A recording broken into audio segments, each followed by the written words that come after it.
Okay, we're here at the Computer History Museum for an oral history, second oral history with Lucio Lanza. It is December 10th, 2013, and we're going to pick up where we left off in the previous interview.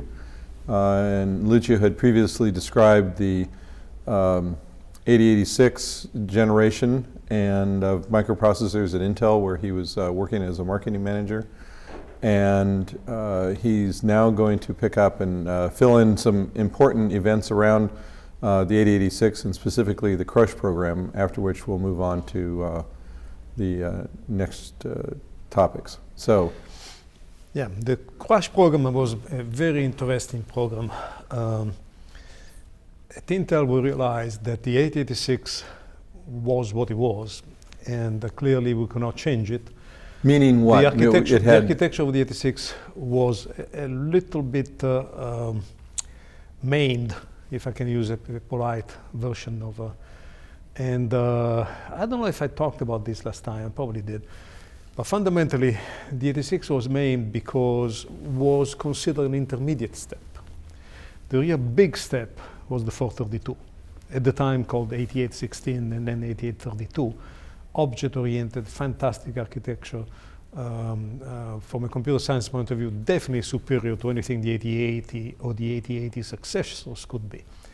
So the 8086 ended up being maimed, for example, by having only 4 segments. Because the higher number of segments was going to be dedicated to the next architecture. By having, therefore, only 1 megabyte of addressability, which was very lot. No, it wasn't a lot, because the two top bits of the address would be used to select the segment. So only 1 megabyte. And also had other fundamental problems in terms of the way the I/O was organized. So it was really a difficult thing to consider as a general purpose architecture. So it was not just a requirement that it be compatible with previous generation, like the 8008 or whatever, but it had many other constraints on it that were imposed. In fact, the requirement of compatibility was practically not there, because on the while the 8085 and the 8080 had the requirement of object code compatibility. The 86 and the 8085 or 8080 had the requirement of assembly level compatibility. And you and I know very well assembly level compatibility means nothing. There's no compatibility really. It means that you have the same instruction. So if I have an instruction, I can find it there. But it was very limited in terms of constraints from a compatibility point of view. Not only that, but the funny thing is that the person in charge of the 8086, Jean-Claude Cornet was in charge, but the architect was Bill Pullman. Now, Bill Pullman had come to Intel from Western Digital, where he was in charge of the LSI-11, which was a perfectly flat architecture. If you look at the LSI-11, if you want the general digital DEC PDP-11 architecture, you look at the 68,000, you can see that was the same fundamental concept, make things very simple, make very flat, make it very symmetrical. You look at the 86, it's kind of a jump into the past. And Bill Pullman was in charge, and he was the one who had to make it successful, which he did. But fundamentally, it was not his passion, and definitely was not something he would have designed. And he and I, we did talk about that many times, and he was always very polite with me when I was pointing this thing out, until we would go out, have a couple of beers, and then would get less polite to tell me how much of impolite I was in pointing out the problems. But anyway, what was happening is that clearly we're getting feedbacks from the customers that say, oh, 60,000 is so much more powerful as an architecture, so much nicer, so much more symmetrical, so much, et cetera, et cetera.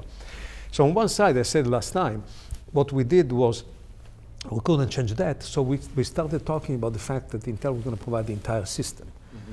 What is the processor after all? What is the CPU in a system that where the processor is in? It's 5% of the cost, 10%. The rest of the cost is the peripherals, is the display, we talked about last time, is the communication, is the hard disk. So we had that approach from a general peripheral, a full system approach. We're going all the way to the kernel of an operating system. All those things we were saying, let's show that we understand the system, not just the CPU. Because if we are concentrating just on the CPU, frankly, we are not going to win. And we're not going to win the people emotional support. We want to win anyway, but we really felt that we were stuck behind the 8 ball with it. So now you've got to do something. So you have to go out and tell people why you, Intel, are going to do better than the other guys. By the way, even from a development system point of view, we are far superior. I mean, what Intel had in terms of the development system was definitely much, much better. In terms of single board computer, it was much better. So we knew that if we took the accent away from the processor and make it a bigger issue of the other things that we had, we could win. In order to do that, we had to organize a program that would go out and talk not just about the CPU, but about the compilers, about the software on top of the CPUs, about the peripherals, about the entire picture of the system. And we wanted to just see if that would fly. And the name we gave to the program, the name was given a little later, but the name ended up being crushed. We'll talk about why the name was that. The first thing that we did when we thought that we wanted to see whether this thing would fly was to say, okay, let's go and see if we can pitch this successfully. And successfully was even from a reaction point of view, not just successfully give me the order, but to find out where the story made it, where it would stick. So we said, well, where can we go? Well, guess where we went? We said, well, maybe the guys to go to are the Olivetti guys, because of course there was connections that they were one of the top 3 customers to begin with. It was NCR, Olivetti, I never remember the third one, but NCR and Olivetti were the 2 of the top 3. So we decided we're going to go to Olivetti and make that. And I remember that at that point, the people going to Olivetti were the people who could talk about the various things. So the team assembled was, I believe was Al Hartman for the compilers, or Judy Ross for the compiler. I don't remember which one came there, one or the other. Might be Judy. For the processor point of view, Bill Pullman. From the general system point of view, it would be who? Bill Pullman. Bill Pullman. He came there. And from the system in general, so the other things, Lucio, which could do that in Italian. And so this was the basic team. And there was one also for development systems. So it was compilers, development system, so it was 4 or 5 people. So we all got on a plane and we flew to Milan, and then from Milan we would go to Olivetti in Ivrea. And I remember that we were writing the foils on the plane. So we flew up there and we wrote the foils on the plane. And then we got there and we went to the office of Intel there, which Intel did not have an office, had a distributor. The name of the distributor was Eledra 3S. And Eledra 3S, the CEO of Eledra 3S, president of Eledra 3S, was Ettore Accenti, who was been the distributor for quite some time. And Intel was a very important portion of his distribution operation and distribution company. So we went there and we wrote the foils there. We put them, typewriter, put them in. And word processor, whatever it was at the time. And interesting enough, the guy that was in charge of the entire delegation was Tom Lawrence. You should talk to Tom. Tom Lawrence, okay. You should talk to Tom, because he's going to have a ton of stories. Tom Lawrence happened to be the president of Intel Europe. And he flew in for the meeting from Thailand, where he was on vacation. So he flew in, we told him what we were doing, and we went there. And Tom Lawrence, when we went to Ivrea, Tom Lawrence was the first one to present. And after that was I think was the software of the development systems and was the processor and so on. So we gave the presentation, and truth is that the presentation was received very, very, very well. So we came back from the Olivetti presentation, and we gave feedback to management of Intel, Tom Lawrence in particular, and Dave House. I think Dave House was still in charge of the development systems.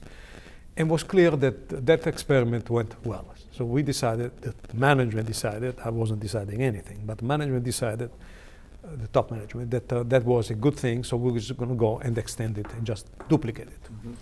And I remember that when the decision was taken, we had a meeting in Santa Clara 1, and the people that communicated to our level that we were going to do this extensively were David Dow, Regis McKenna was there, and David Dow described why this is important, how this was going to be, we're going to just deploy this to the entire sales force. We're going to do it extremely quickly so that Motorola would be completely taken by surprise by this. And I remember David Dow saying, we developed the 8080, they developed the 6800. We developed the 8086, and they decided to develop the 68000. It's time to teach them not to do it again. Literally, that was it. So we need to teach Motorola not to do it again. And of course, he also said he didn't want to be quoted, but the program was going to be called Crash. But Crash could be taken as badly from the industry and in general from a legal point of view. So instead we call it Crash. But the goal was Crash Motorola. So that was the name came from. And so we started working that way. We developed several teams that would be working that way. We had teams of 5 people, exactly a replica of the thing we had done at Olivetti. Which, by the way, failed. Because Olivetti, while they were convinced that the CX-8000 was a dog, there was nothing around it, they decided that instead of going and switch to Intel, they would switch to Zilog. So, from that point of view,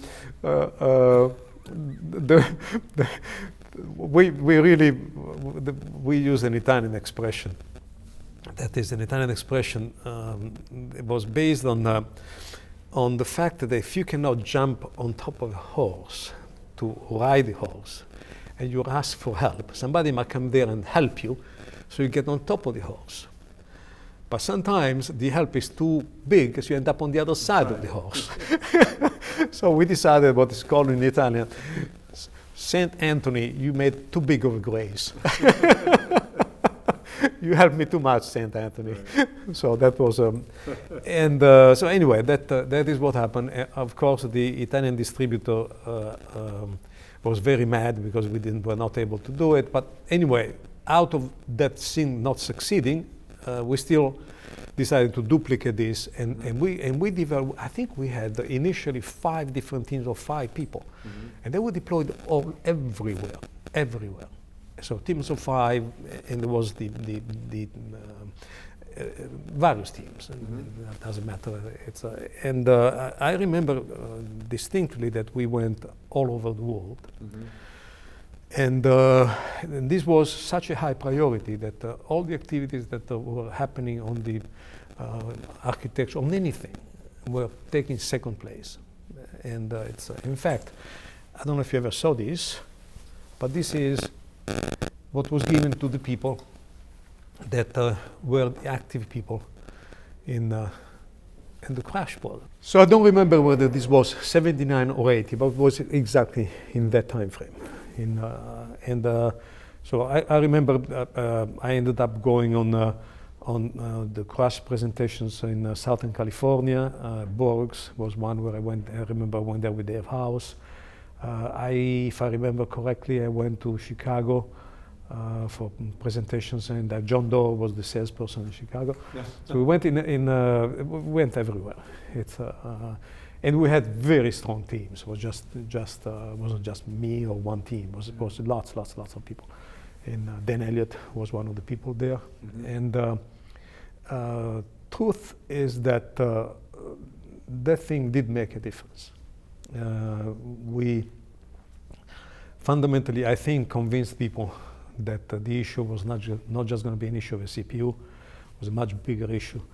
And things, I think at that point we started switching in the attention of people How long did this program, the Crush program, remain in kind of this high priority, full-on mode? How long did it take to really turn things around?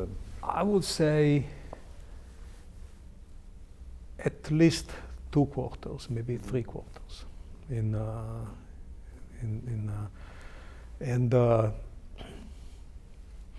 Yeah, I think 2 to 3 quarters. Some of the things that we did during that time was to move the entire accent from just being an issue of CPUs to being an issue, we talked about that, of CPUs and peripherals and operating system and a much more general thing, operating system and development systems. I think we talked about that last time. So suddenly we started talking about the general entire system. So more talking about a computer company, a company that understood computer companies, and therefore was presenting to them a solution that was not just hardware, it was hardware, CPUs, and peripherals, and operating systems, and compilers, and everything. So this picture was the picture that Intel took, and that was really the substance of the Crush. And that's why when we started talking about Ethernet and graphics and so on, the entire thing was fitting. And people understood that we were talking their language, because most of the people we had were fundamentally computer companies. And they felt like we were going to be providing them with much more of a total solution. So these were companies that really understood the complexities of launching a computer architecture, and that you needed all of these pieces to make it work. Yes. And computer architecture wasn't just the architecture of the processor, because we knew we were stunk. Right. They were not the best, but it was the architecture of the entire system. And we kept talking about the architecture of the entire system over and over and over again.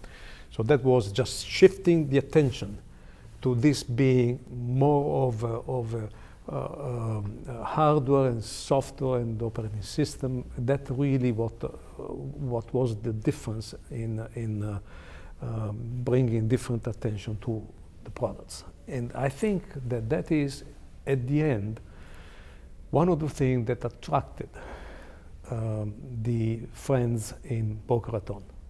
We talked about this last time, I think. Our friends, people in Boca Raton were attracted by the fact that we seem to understand more about the entire view of the system than just the CPU itself. And in fact, the main guy that was talking to Boca Raton was Bill David, which had clearly a perfect understanding of all the implications on the operating system, the implications on the value of the architecture, the value of future compatibility on different products. And that's when we started talking about the future of the 86. Then we started talking with 186 and 286, and why the things were important, how the compatibility was important, how we're going to move from an architecture that might not be the best, we're going to move to an understanding of what the need of the operating system was. We talked about the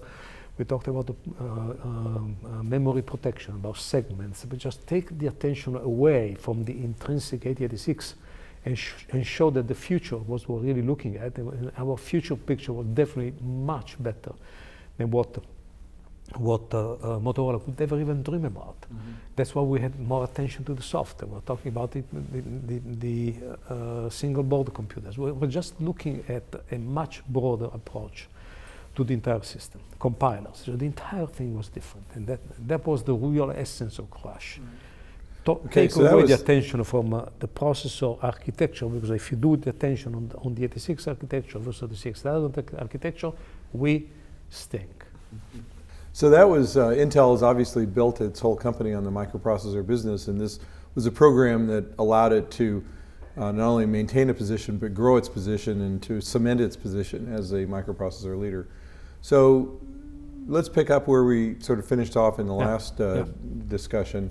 And you just mentioned the follow-on generations. What was next? And you mentioned the P4 and the P7 and the 386, I think, as the dark horse. Yes. So step in there, and I guess you also made a transition to peripherals as opposed to processors. So let's pick it up, pick the story up what there. happened is when we won the PC, the entire attention moved from being able to have the full peripherals to being sure that we would have the evolution of the processor itself under control. And we still had a much better general kit than the Motorola could ever have, or much better development system than Motorola could ever have. But we started paying a little more attention to the CPU itself, and that's why we tried to move to the 386. And when we paid attention on the CPU itself, the issue was that the 286 was something that from a computer science point of view, people did not like. People inside Intel, people outside. They were looking at this. The segmentation was a little quirky. People liked more of a flat architecture, and wasn't flat. People liked more a memory management unit a la digital, and now it was more a segment. So the memory protection was a little bit overplayed. Truth is that the 286 was architected more based on the Multics architecture than on the Unix architecture. And Multics was a multi-segment, very complicated architecture. And from an architectural theory point of view, it was fantastic. From a simplicity and an understanding of a new generation of a computer scientist, it wasn't. But we had gone that way. So now, inside Intel, the best computer scientists were puking on the 286. They just didn't like it. So I had to go more on a flat way, whether it was flat and object-oriented, or it was, doesn't matter. So somebody went on a flat architecture on the P7, and the P4 was more like the 432, so it was more of a segmented architecture. It was much broader. From a computer science point of view, they're much, much nicer than the 286, or the 386 was just an evolution of the 286. On the other side, we had a strong push for compatibility, and we could not abandon it. So the dark horse of Mr. Lanza was trying to maintain this compatibility, and the other were, from a computer science point of view, much more elegant, and frankly, something that the computer scientists were much more inclined to be associated with. So the 432, the 432 and the evolution, P4 and P7, they were much nicer. I mean, from my point of view, they were definitely much nicer. On the other side, from a company point of view, there was just abandoning something or having a huge success. You don't do that. I mean, this thing is flying, you don't have to jump off the rocket. Go with the rocket. So that was fundamentally the point. And very few people wanted to go with the rocket. Everybody thought that it's better off if you dump the rocket and then go and build another one. I didn't think so, and I did not have much support. So at the end, they just changed the top of the microprocessor operation, and the top was not really favorable to continuing. It was more inclined to tie themselves on to the boat of let's have a better architecture, let's have all the architects supporting this. And the architects were either internal from Intel, Born, or they were ex-IBM people. So that's when I called Jeff Katz and I told Jeff, I'm working for you. I said, really? Yeah, I'm working for you. And that's, by the way, when in Jeff's operation, he remembers that pretty well. When in Jeff's operation, we started thinking about the next generation of the kit. You remember that? I think we talked about last time. No, we were just getting into that. Okay, so what happened is that we moved to Jeff Katz, and I said, well, we need to do the next generation of the kit. So we had done an SDLC controller, a controller for peripheral for communication. We had done a controller for CRTs, and we had done a controller for disk. So I said, why don't we look where these things are going to go? And we started looking at where is the disk going, and clearly disk was going to go more in a at least double density floppy and probably in the future hard disk. So we say, okay, let's move in that direction. Let's be sure we do that. Then we look at the communication, and interestingly enough, on the communication side, what we saw was that that was going to be the toughest one, because the communication standards were controlled by IBM and the phone companies. From a digital point of view, from a protocol point of view, IBM. From a physical point of view, the telephone companies. So that was a very tough one to try to break in. We had done the 8273, and the 8273 was an SDLC controller, and sure enough, after we had the controller, IBM moved the standard, it became an HDLC. We had to go back and reprogram, was very heavily microcoded. In fact, the floppy controller and the SDLC controller were the same chip, identical. Identical. Program. The only difference in the two was if you look at the serialization of bytes, if you're doing that on a disk, is more significant first. If you do that on a communication, is less significant first or the other way. I don't remember. Right. But the only difference was that when you move from parallel, from byte processor to bit processor, you have to shift it. You have to reverse it. That's it. Nothing else. The two chips are identical, with this exception. So it was a general controller. There was a byte processor and a bit processor. So that was the. So we had done those, but the SDLC never flew. The HDLC was going to be the same. So what happened is that we started thinking, how can we take control of the protocol? I think we talked about this last time. Oh, that's interesting. How do we take control of the protocol? So we did this, and sure enough, we was obvious what to do on the disk, but on the protocol and on the communication, we started thinking, how do we change this?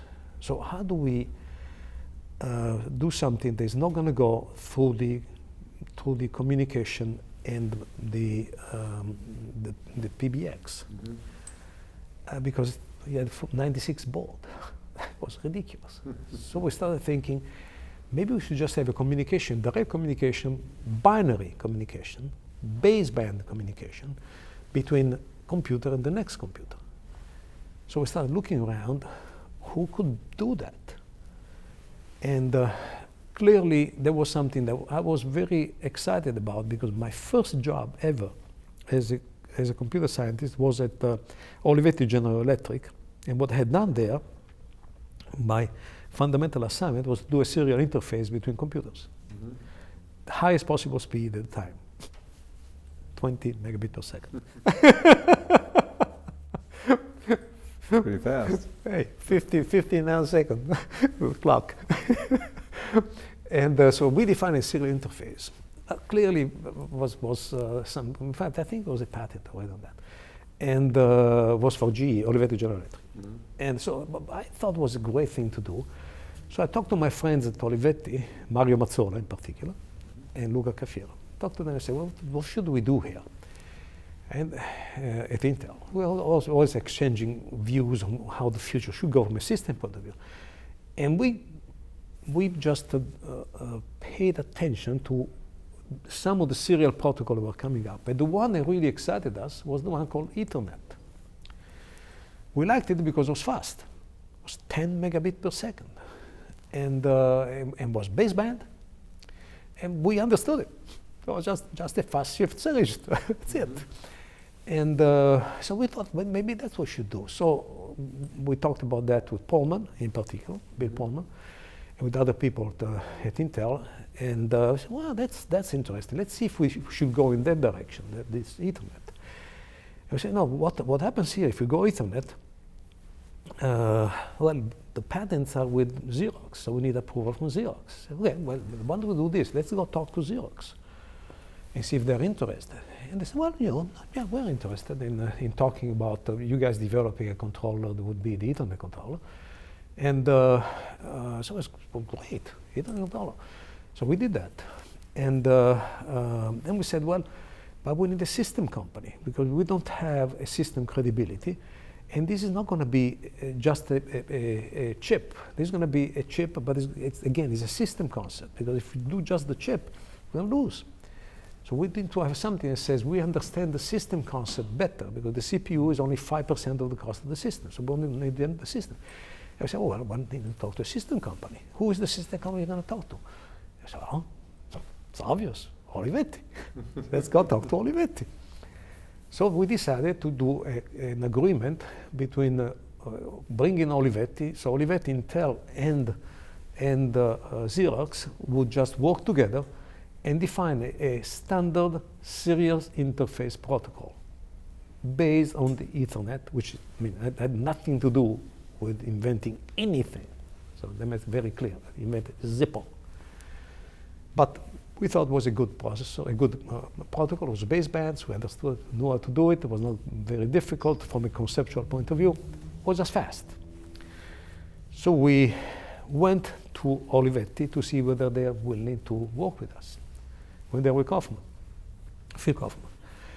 And went there and we presented a proposal for them to participate with us. And they basically said, yeah, we'll give you an answer sometime in the future. We really kind of like it, but we don't know if we are the ones that we don't know. No, we are not sure that the 86 is what we want to do. So we came back, and remember on the plane back with Phil Kaufman, we said, what do you think the answer was? And so Phil Kaufman was working for Intel.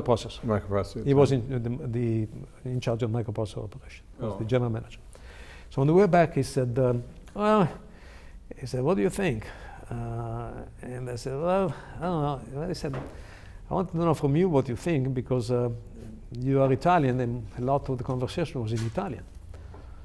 And I said, well, but it's better if you tell me what you saw, because I was more into the details. And he said, no way in hell they're going to participate. I said, well, that's a good way to put it. I said, that jives with the details. Right. So we came back and we said, all right, now. So we wanted a system company. So what are we going to do? And he said, okay, why don't, who would be a good system company here? And we said, how about digital? I said, digital have their own protocol, DECnet, and I don't know. Well, let's call Gordon Bell. So we got on the phone with Gordon Bell, and we told him we wanted to do Ethernet, and he knew everything about Ethernet. And we said, we need a system company as part of defining a standard. And he said, okay. Well, we are in if Big O is out. And we said, well, Big O is out. So we're in. That's when the trio that defined became digital, right, Xerox, and Intel. Right. And then was the point now of selling inside. Selling inside was an easy one to do, because I remember then when we tried to sell it inside, the first question was, how many installations of Ethernet exist? And we said 2. One at Xerox Park, and one at University of Hawaii, because a professor from, a top technical guy from Xerox had gone to the University of Hawaii, and they had a 2 megabits per second version. So there are 2 installations. I said, So we're going to do an LSI for 2 installations. Yep. And so it was a big political game inside to get it going, but Kaufman did a fantastic job, and the thing started flying. And the association that was pushing the standard was the Xerox, Digital, and Intel. And if you look at many of the internet companies that were started by digital people that left, many of them. And so that was the Ethernet activity, and how it came. And then one of the things we said is, you know what, we understand how to do the controller, but what we're going to do for the driver? We don't do drivers here. So that's when we called AMD, and we asked AMD to participate in this standard, and they would do the drivers. There was no fight again between Intel and AMD. We're still cooperating. And in fact, we're still in a good cooperation mode, because IBM had forced Intel to discontinue any second sources in Japan in favor of AMD. So that's I told you that last time. That was and a person that was the ambassador of Intel to convince AMD to second source the 86 was Regis McKenna. Yeah. He was the one that went there, and Jerry Sanders, when he was asked to do it, he said, well, I don't have a choice. That's the winning. So I don't care about the C8000 anymore. I care about this. So that's what happened. And that is another big story. So anyway, so that's how we ended up doing the Ethernet controller. And then we had those two, and you remember we talked about this last time. When we started moving to the controllers, one of the things that we wanted to do is find, we needed somebody to do the double density floppy. We needed somebody to do an SIO with fight with Zilog. And we took NEC as the company would do it. So I talked about this last time. And when we took NEC, the third chip that we did with them was the graphic chip. I remember talking about this last time. And the graphic chip became the first graphic controller, or the 82720, or I think 82720. I think so. And was the first graphic controller. It's I think I gave entire story last time. So we moved to this Ethernet development, and the Ethernet controller was defined by Moshe Stark.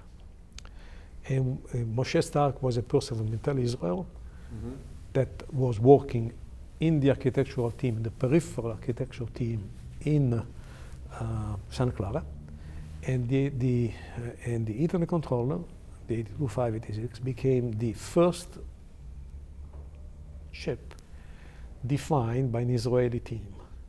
It was in fact the first chip after that being designed from scratch in Israel. And it was a great move, in my opinion. And we were incredibly excited about it. They did a fantastic architectural job. They defined the entire spec was in high-level language, so it was C. So the entire description of the chip was done in a very modern fashion. Moshe did an incredibly good job. So that was one of the big ones that we did with when I moved to the peripherals. And the other things we did there was we wanted to move up also from a software point of view. So we did a kernel for the operating system that was compatible with the RMX86. And the person who was in charge of doing this kernel was Ann Dorr, which was John Doerr's wife. She was working for me doing this in the peripheral team. So there was we really tried to do something that was going to be a far bigger set of peripherals than anybody would ever dream about. So from operating system to graphics to communication control. I thought there was something that Jeff and I worked on, and we were definitely very excited because we felt we had were really taking control of the evolution of the kit, and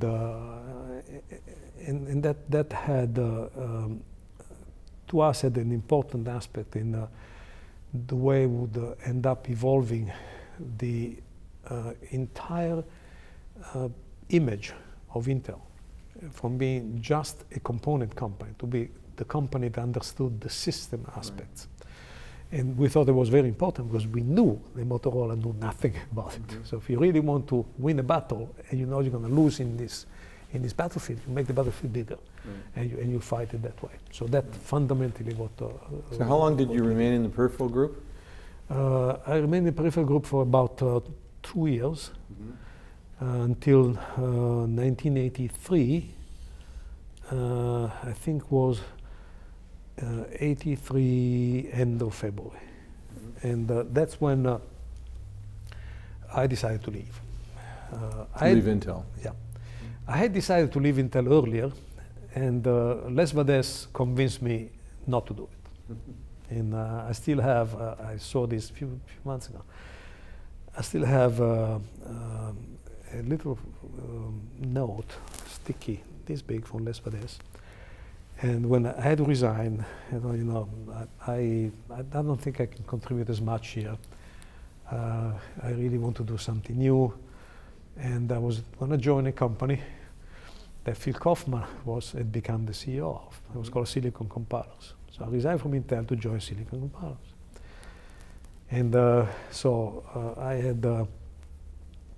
had Les Vades called me and he asked me why I was doing it. I told him why I was doing it, and I really loved Intel, which I did. I really loved it, but I felt like it was I didn't feel like I could contribute as much as I wanted. I was excited about architecture. I was excited about what I was doing with Jeff Katz. I was excited about all the stuff we were doing there, all the serial interface, the Ethernet, all these things. The new generations, we call the new generation of memory management. There was a lot of stuff I really, really liked. And one thing I really liked was, again, the new generation of memory management that was something that I thought was very important, because that was really tying into the Ethernet controller and on how you move up one level in terms of the segment management or memory management, in terms of higher level of interface, and Ethernet was fitting into higher level protocols. So just a very nice way of moving to system level.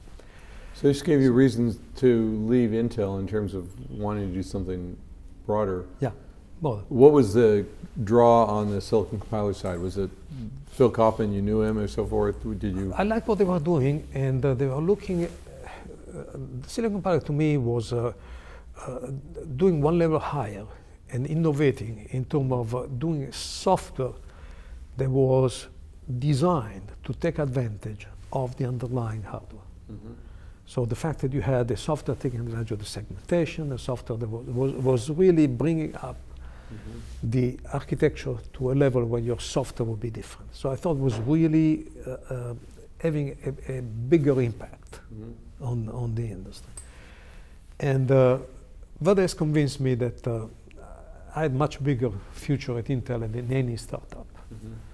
And but he also knew that I was upset. Fundamentally, I was upset because I was not in the processors anymore. So that's call it by name. I really love to do processors. And as much as I was excited about doing Ethernet, it was very exciting. I felt like it wasn't the same. And so he gave me this note, and in the note on the bottom there was a turkey, and it said, "Don't let the turkey take you down." The turkeys take you down. Turkeys, okay. He gave me that. So I looked at that, I thought about it, and I called him and I said, "I'm not going to let the turkeys take me down." So I withdrew the resignation. And we worked some more on the peripheral team for another 9 months or maybe 8. So you never went to work for Silicon Compilers? No, and I didn't. Couldn't remember that. The person that wanted me to go there other than Phil Kaufman was John Doerr. John Doerr was the one who was trying to convince me. By that time he was a venture capital. He was venture capital, right? And he was for some time he was the acting CEO of Silicon Compiler, so he was really very connected into Silicon Compiler. So it's him, Ed Cheng was there, and a couple of people from down Southern California. Caltech, yeah. From Caltech, yeah. Right. K. Johansson? Yeah. Yep. So it was a great team. I really liked it. And so now I stay behind. And then what happened is that my friends from the architectural team in Intel, some of my friends, had left. Ari Fango that left. Ari Fango was working for me, and he was working with me on some of the various projects in the Intel architectural team. In particular, was on some high-level language compilers and stuff. He worked on some of the serial interface.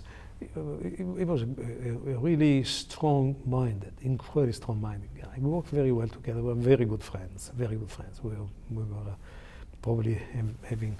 He was my best friend when I was alone here, and he had started DAISY with this team, and he kept asking me to join. And at a certain point, I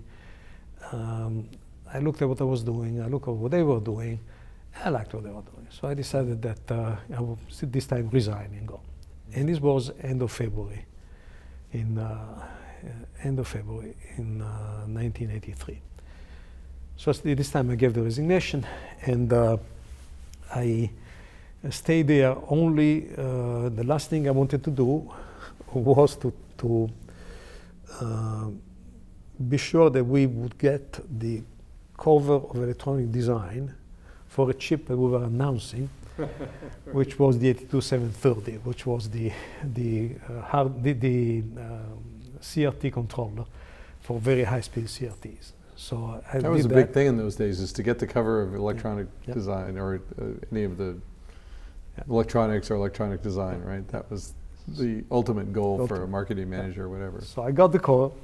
I went on the road show with the various places to. I got electronic designer to accept it, and then the resignation was effective, and I left. And I left end of February, first week of March, and I joined DAISY Systems. It was interesting because when I joined DAISY Systems, Ari Feingold said, you're joining in. You are in a very strong marketing position at Intel. We cannot give you. What can we do here for you? And I remember I thought, I know you. I used to work for me, so I'll come here and work for you. It's okay. And I know that you have very strong people, very strong mind, and that I don't want to be in charge of anything. So I'm going to come here. And my philosophy is that you're going to have to learn your stripes in the army you join. The stripes from the previous army don't necessarily count. So I'm going to join in with no stripes and learn here.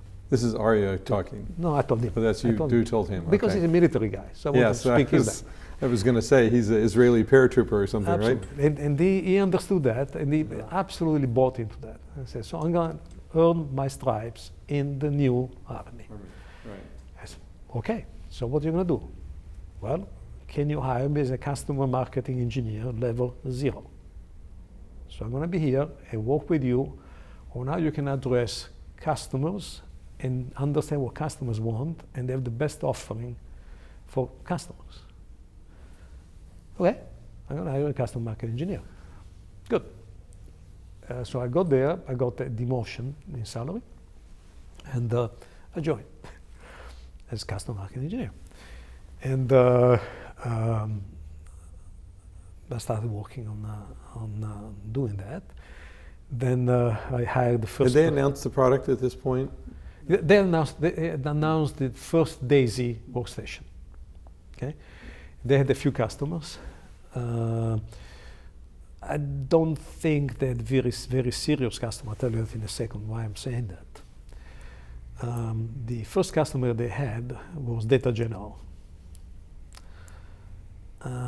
Data General happened to have as their main board member the largest investor in DAISY, which was Fred Adler. Which is who? Fred Adler. Oh, Fred Adler, right. And so I'm not sure that they had many more customers. Right. And I'll tell you later why I'm saying that. And so I joined in, and it was very interesting because I was very excited about what we were doing, and they put me in charge of PR, and so the first thing I did as a customer marketing engineer, I did not have a very strong PR. They asked me to do some work because we were having a visit to DAISY systems from President Reagan. Jeez. And the reason for the visit is that before my time, they had convinced President Reagan in his speech in San Francisco, when he was talking about why the Valley was important, to mention some startups. They were really the key to show and point out the success of the Valley and why the Valley was so important and why innovation was so important. And one of the companies he mentioned was DAISY Systems. That is a startup in the Valley, and they already have customers all over the world. They have customers in Israel, which was true. They are one of the most important companies. They talked about that. And the point is, was going to come and visit DAISY Systems. I think it was March 4th, if I remember correctly. So we were all excited. They were all ready to have the visit, and we were in this building, which was we just moved in on Wolf Road, and the building was much bigger than the size of the company. So we had structured everything. So when he would come in, by code, we would say, well, now we need to do this. People will move from one area to the other, so the cameras will not find empty space. These are all the cubicles that were unoccupied. So we're just moving everywhere. So everything was well organized. We're going to do it. We're all excited about it. And sure enough, we had a flood. And Reagan could not come to DAISY Systems, and they just did not come. So the entire preparation didn't do really much, but we still were asked by, since he mentioned it, a lot of people came there to talk to us. We were put on the map by Reagan mentioning us. So and I was very excited, because that really meant a lot for the company. It meant a lot for me, and I was in charge of customer marketing engineering at this point, and I was the only customer marketing engineer. It was me and the PR lady, Michelle Porata. That was it. There was nobody else. And but that was a very interesting way to get introduced to DAISY Systems. And just to make a long story short, what happened is that, if I remember correctly, 3 months later, things started moving around, and I became the person in charge of marketing. So I moved between 3 and 6 months. I don't remember exactly. I became the VP of marketing, because Harvey Jones moved from VP of marketing to a position where he was in charge of the development of the first chip, the first CA workstation for design of chips. Not for design of schematics. It was just the layout. So from Gate Master, there was one, we'll talk about in a second. From DAISY workstation to Chip Master. It was DAISY, Gate Master, Chip Master. Now the DAISY... This was your first, DAISY was your first introduction to electronic design automation, or correct. EDA. Yeah. And DAISY was just started. I mean, we're talking about 1983, February. End of February. There was a smaller company called Valid, but Valid was not really flying. There was nothing else. So we really, I remember that I think Harvey Jones invented the term CA workstation, if I remember correctly. And so I was lucky enough to become in charge of marketing. We started really doing a lot of stuff. Then I hired some people out of Intel. I hired Tony Zingale. I hired Jerem Butt. So we started really building the team. And that was an interesting time, because was the first time that CAE workstations, that's what they were called, and therefore the design of chips would be done outside. The tools would be done outside of a semiconductor company for real, because the previous one was Calma, Applicon, and Computer Vision. And the real one, strong, was Calma. Intel and Applicon, because they wanted to balance the two, But Kaufman was the real leader. It was just polygon pushers. There was not much more to it. So what happened is that with Daisy taking more of an approach of design at gate level and schematic entry, we thought that we could become the next level, and Intel will really buy into that. But it often happens, the last company to buy into an innovation in design style, and it is the company leads. Mm-hmm. They're leading, they know how to do things that way, right. So they're not going to do it. Dave Stam and Arye both knew very well how to do these things. Dave Stam was the only user of Applicon with 186 architecture. In their boxes, the architecture one is the big box on 186, the big book on 186. Okay. I'm going to ask Intel whether we can have it here. Okay. It's a huge, but it's nice to see how we were defining things those days. I'm going to call and ask him. I hope they're not going to get mad. But David Stamson was very strong. He had designed the 8048 initially when he was right out of school, out of Purdue. He had designed therefore the 8051 after that. And after the 8051, he was in charge of the 186. And I was the architect and he was the design on the 186. So Stam and Feingold knew very well how to do these things, but it was very difficult to convince a leader to change their methodology. And today it's obvious. Those days we didn't know. We thought really we're all friends at Intel. They will do what we're saying. They understand. We understand it. We know they're trying to do exactly what they're doing in Daisy system. They're trying to do it inside.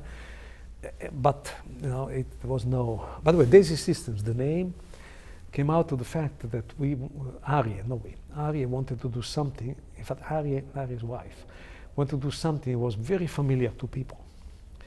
And the thing that at the time they thought was very interesting was how successful a company called Apple was. I was just thinking of that analogy. Yeah. And they said, well, what can be a flower that is as simple and as obvious, as natural as Daisy? So we call it Daisy Systems. That's where it came from.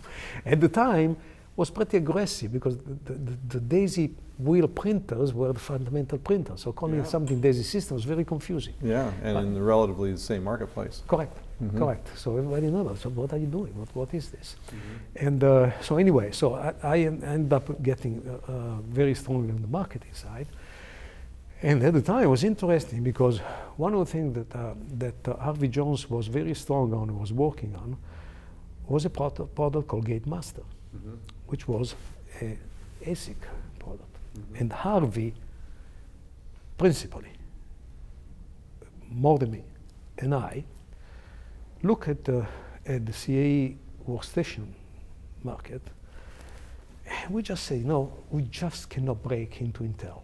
It's very difficult. The only place where we break in is when people design ASICs. So Motorola is using us. National is using us. A lot of CDI is using us. CDIs. A lot of small companies devices, using us. Yeah. But somehow the large chip companies are not using us. And how we say, no, we should learn. So he said we should just learn the lesson and do what people are telling us. And he had the idea of shifting the center of attention from designing schematic entry for chips, for custom chips, to gateways.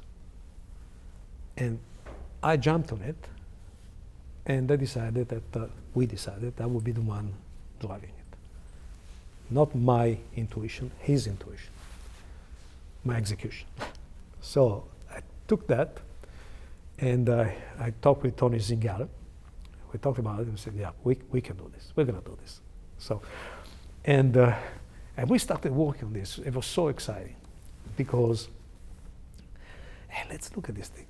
If you really think about it, how big was the ASIC market? Very tiny. It hadn't even been called ASIC by then, hardly. Yeah, it was very, very tiny. Yeah. And you had Motorola that had two families. It was the 600 gates and the 1200 gates going to 2400. gates. And then you had all these new companies that, yeah, they were there, but gee, you really want to base the future on these things. But what happened is that we realized that we had a big advantage there, fundamentally, because we had some of the best and easiest to use tools. You look at GateMaster. Why was it easy to use? Well, because this is laughable. It was the fastest thing you can think of. I mean, other people, you move gates, you do this. You do GateMaster. Nobody knew how we did it. How did we do it? Well, we had designed at Intel the 82730. 730? Yeah, I think so. Don't quote me. Let's look. We'll check later. It was the controller for the character graphics.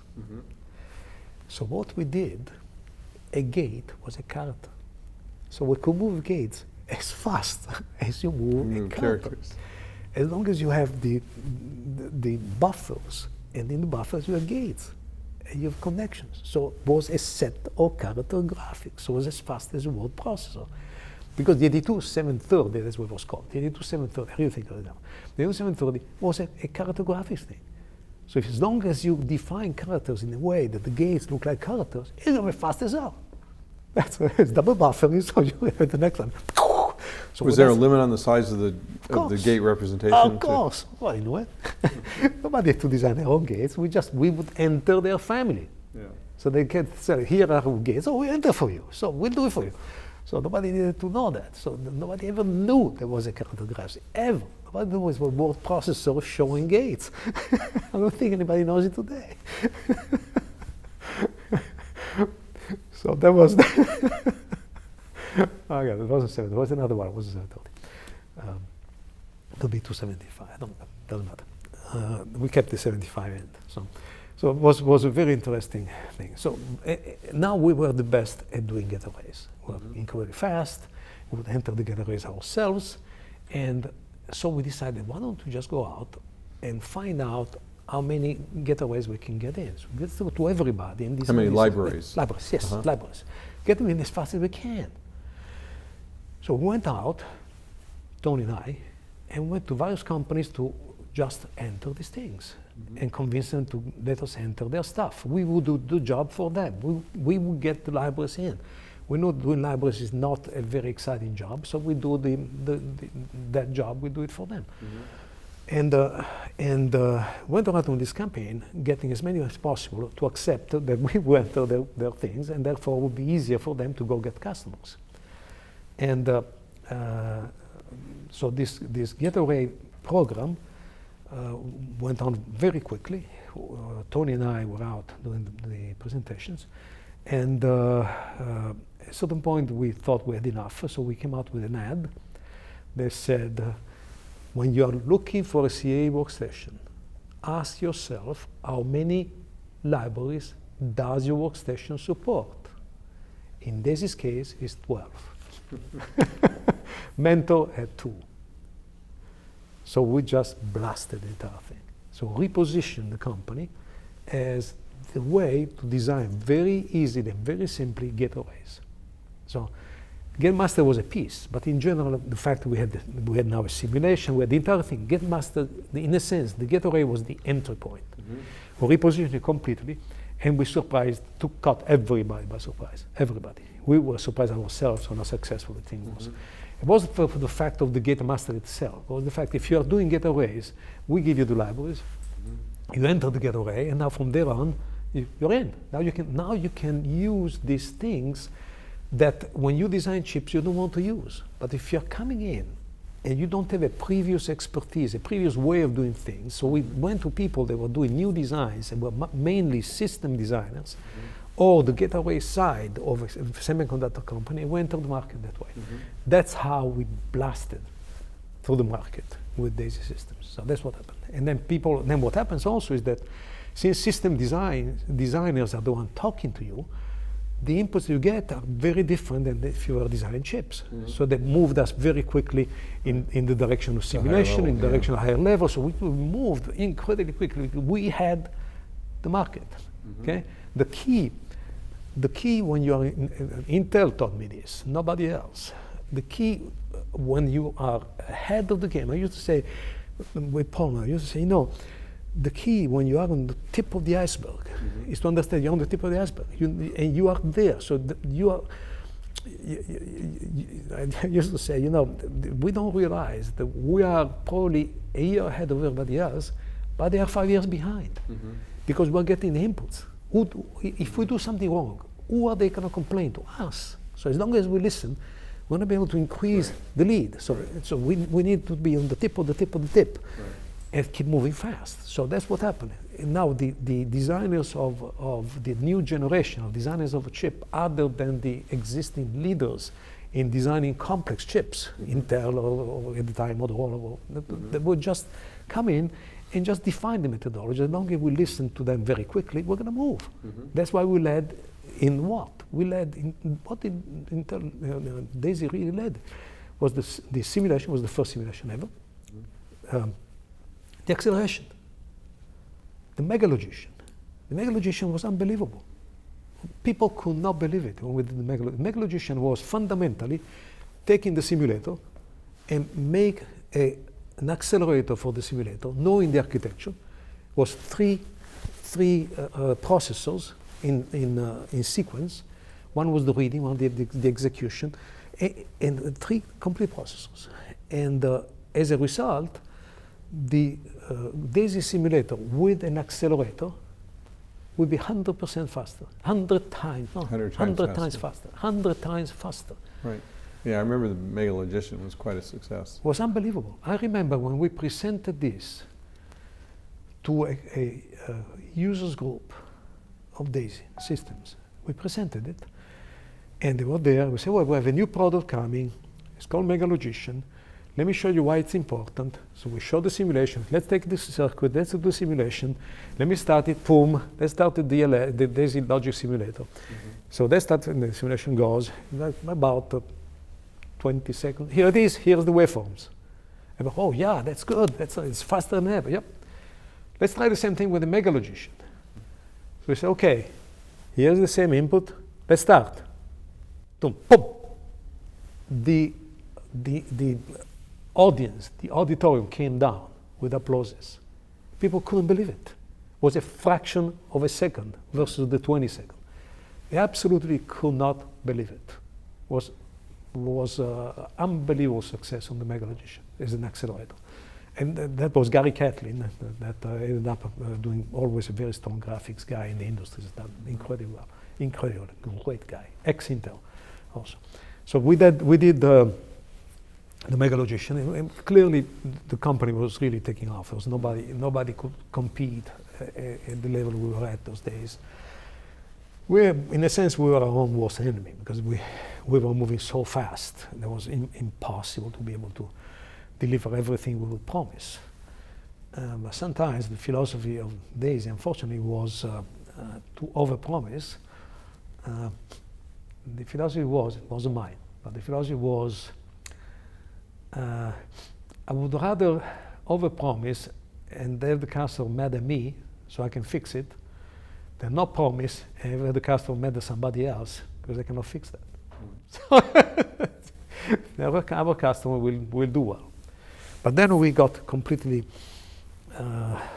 spread very thin. And so that was, but that experience was incredible. So in 2 years, I ended up moving from customer marketing engineer. The expression I used when I joined Intel was, when I joined Daisy from Intel, was when you join a new army, you throw away your grades. The stripes don't count. You join from the bottom. And then I ended up being the general manager of the CAE product line.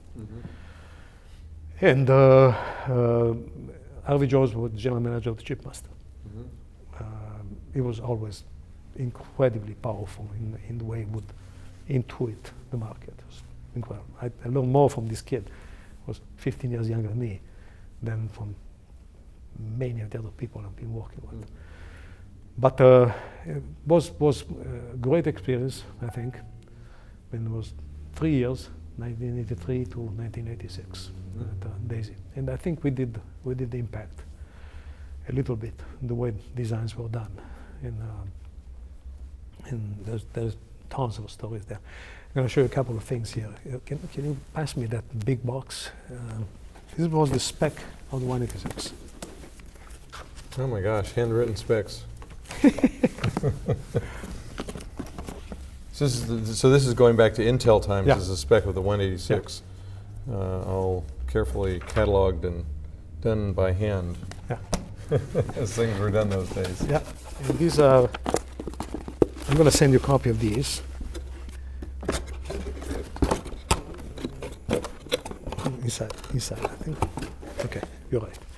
And these are copies of articles, interesting articles. This is an article from an Italian magazine. Italian magazine called California, Europeo. called Europa, And and it's about California. Trip into the future. Trip into the future, California. This was 1984, mid-84. And it's interesting because he's talking about a lot of things. And you will see things like this. I mean, here it is. You know who this guy is? I recognize his face, but I don't remember his name. No, let me give you another guy here. This guy? That's it. This is. No, it's not him. There's one I want you to see. Well, somewhere here there is a picture. No, it's the other magazine. A picture of Jim Rady. Of Jim Rady. Jim from Rady. You know who this guy is? Is that Lucio? That's Lucio. You know what that building is? You were standing on top of what? Daisy building. Before Daisy building was built. This is the Daisy building where Synopsys is now. Oh, okay, right. Next to Wolf. This looks like Kurt Widow's. Yeah. And do you know who that is?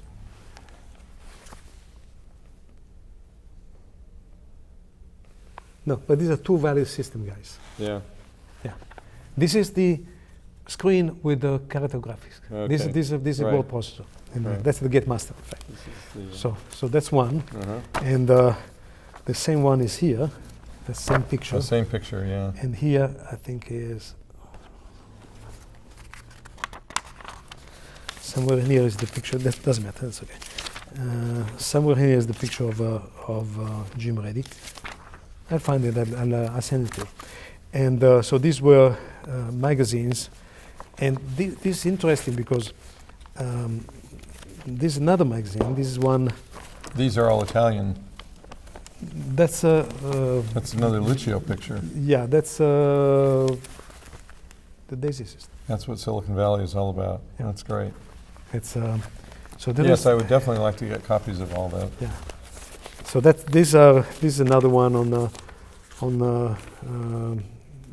the why the research is important here. But I have tons of those. But it's interesting that what was happening in those days is that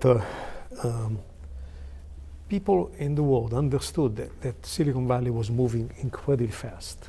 I mean, we're talking, this is 84, maybe either end, 84 for sure. No, either 84 or beginning of 85. And people from Europe will come and talk to us, try to understand what we're doing, how we're doing it. And I remember people from Italy coming there. I remember a guy from that was in charge of the Italian unions, the second largest union guy. Was a socialist, a communist guy that came here and was trying to ask what should we do in Italy to finance and help Italy gain somehow a position in this market, and what can the government do to help the Italian to do this? And he asked me, what do you ask the American government to help you. You ask people here, what do you ask them to help you? I'm sure you ask them. I said, yes. I said, I don't have the power to ask them anything. But if I had the power, what I would ask them is stay out. Stay out, let us go. Don't stop us, don't come in, don't organize anything. Let us do, because we will win by virtue of not being taxed and stopped by getting instruction on what to do. And look at me like that's impossible. I mean, we obviously want the Italian workforce to work in these things, and we're going to help them. Okay, well, that's Mr. Benvenuti, that was his name. That's why I left Italy. And the guy that brought him in was a guy that was the assistant to the consul in San Francisco, to the Italian consul. And we had a lot of those activities. Was very, very interesting times. And to me, Daisy wasn't just a company that was innovating. Had an incredible energy. If you look at many companies have been started by, people used to ask me, how many companies, in fact, Italian guys, how many companies are started here? Why isn't the government help you? I would say, you understand, the companies here are started by the energy of people that are self-driven. And look how many companies are started by ex-Intel people, hundreds. And look how many companies are started, say, a few years later by ex-Daisy people. Unbelievable energy. In particular, Daisy, you had some of the most aggressive, driven Israeli people in Daisy. And some of the best Daisy customers, I was going to mention that earlier, one of the best Daisy customers was Eli Harari. Was which? Eli Harari. Eli Harari, yes. And at the time, oh God, what was the name of the company? I can't remember. But he was one of the first customers. And he was a strong user of MegaLogician. And he was really incredibly helpful. Wafer scale. Wafer scale, right, okay. It was incredibly helpful to Daisy. It was really, really good for us. Okay, so let's get back to your story here. We're only up to 1986, right? Yeah. And so we've still got 25 years to go or something. So 86, so in 86, I was happy to be in charge of what ended up being about 80% of the Daisy system business. And I was incredibly excited. And I was hit by the bug of starting my own. Something that Fred Adler told me the day I joined Daisy. He interviewed me, and he said, "You're going to come here, and I don't think you're going to be here for more than 2 to 3 years, because by then, I know you will decide to do something else," which I did. And when I told him I was doing it, and he said, "Yep, expected, not new news." So I left. And I thought that what I would do was look at the industry and try to make the next generation of design automation companies more easy to do. I felt the best way to do that was to develop a fundamental frame for how to connect design tools. So, and at that point, we had moved the name of the CAE Workstation. From CAE Workstation, we started using the term EDA system.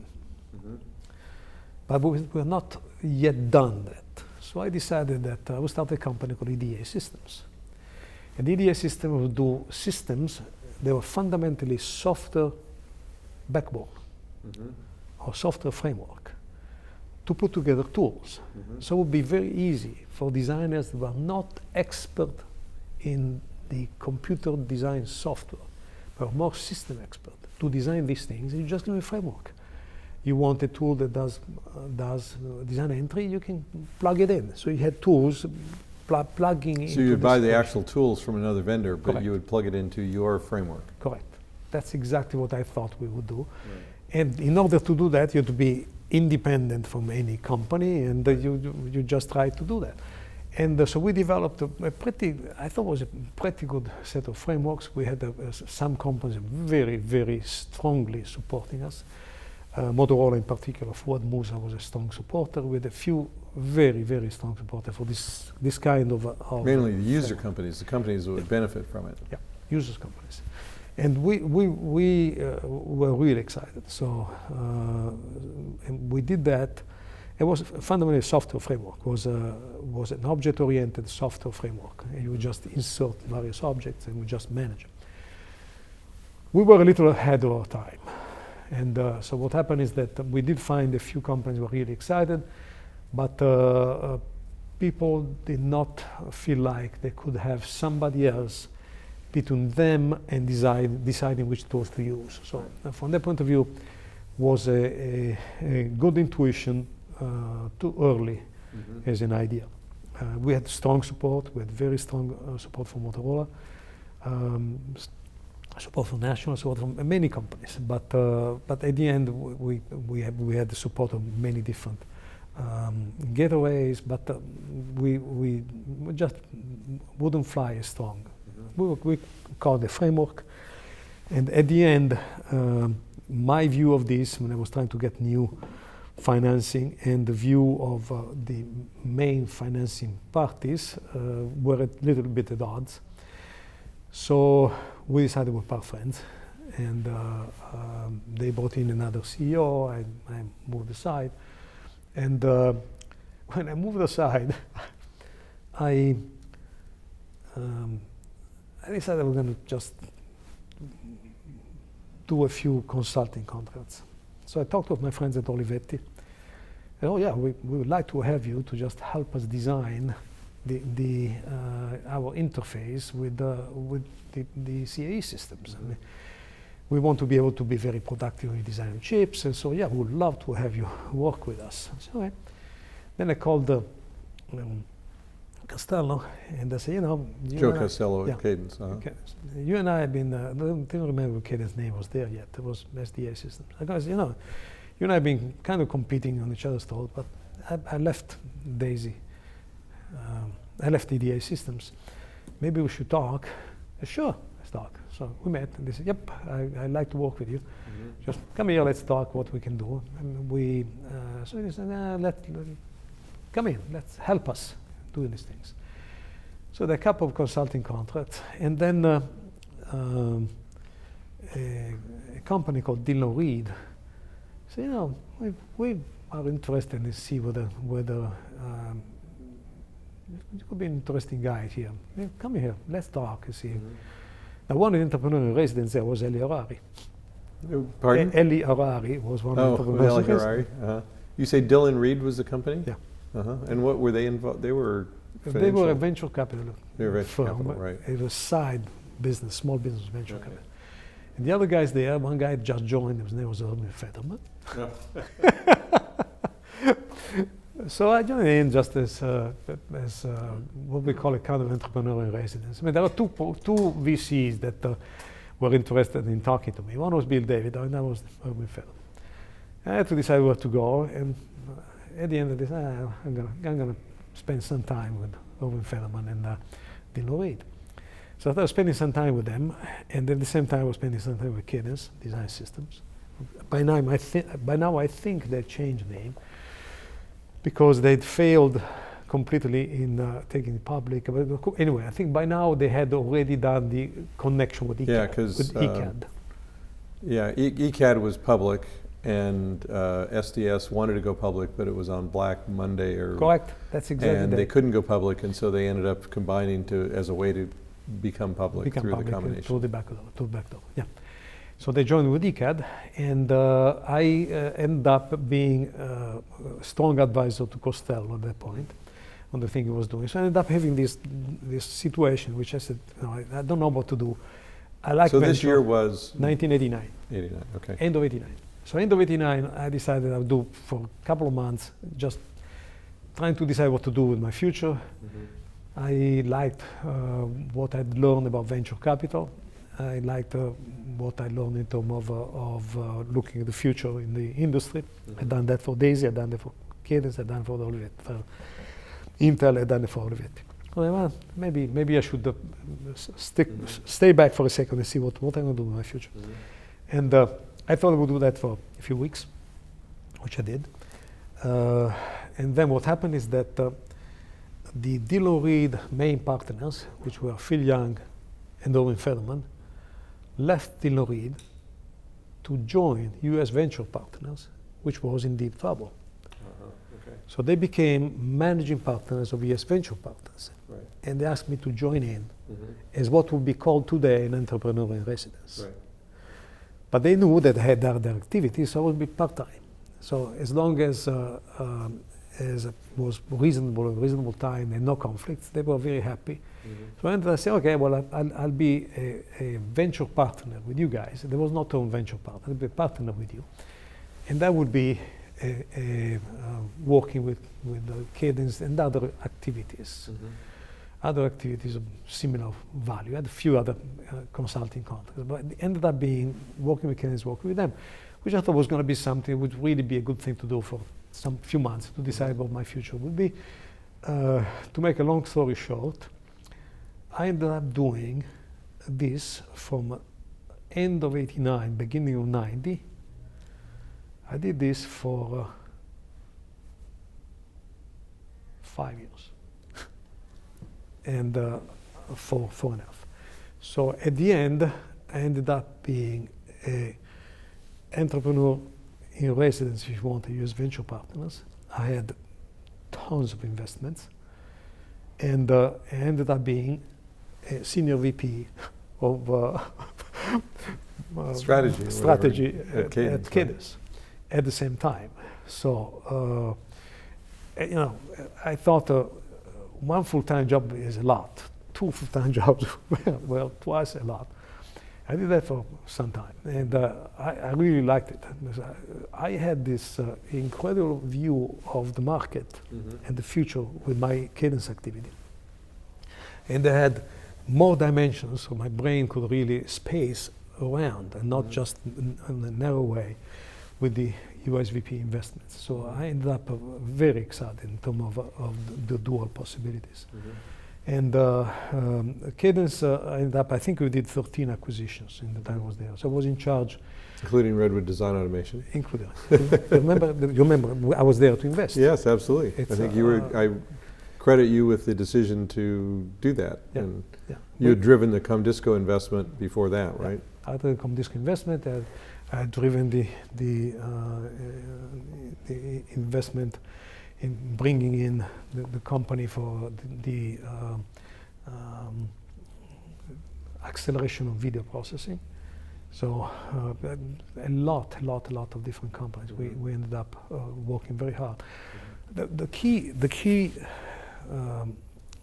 that we were doing with Cadence had Costello had this idea that it will grow by acquisition. Mm-hmm. That was the right idea. It was absolutely the right thing to do.